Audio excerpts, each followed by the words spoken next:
સાબરકાંઠા અને અરવલ્લી જિલ્લાના પશુપાલકો મારી એક નમ્ર વિનંતી છે કે પશુપાલન સાથે સંકળાયેલા વહેલી સવારે 4-5 વાગે ઉઠીને મહિલાઓ અને પુરુષો પરિશ્રમ કરે છે.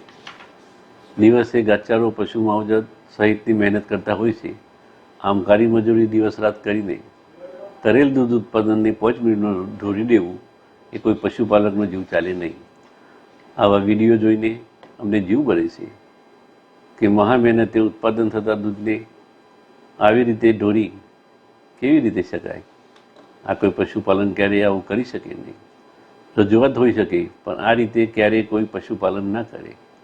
આ કોઈ પશુપાલક સિવાયના અમુક તત્વો હોય તો જ આ લોકો પોતાના રાજકીય સ્વાર્થ કે ઈરાદા પાર પાડવા આવી રીતે ખોટી તોડકીઓ ઊભી કરી દૂધનો વેડફાટ કરી રહી છે, જેને અટકાવવું અમારી અને પશુપાલકોની જવાબદારી, સહિયારી જવાબદારી છે.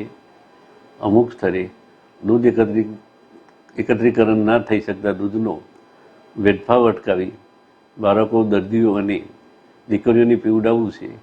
પણ અસહનીય છે કે આ દૂધનો બગાડ અટકાવવો જોઈએ. આ રીતે આ પરિસ્થિતિ જોઈને અમારો આત્મા દુખે છે અને અમે ચિંતા કરીએ છીએ કે પશુપાલક જલ્દી સાથ અને સહકાર આપે અને દૂધ ફરીથી આપણી જ સંસ્થા છે અને આપણે આ સંસ્થામાં આપણે સૌના સાથ અને સહકારથી આગળ વધીએ.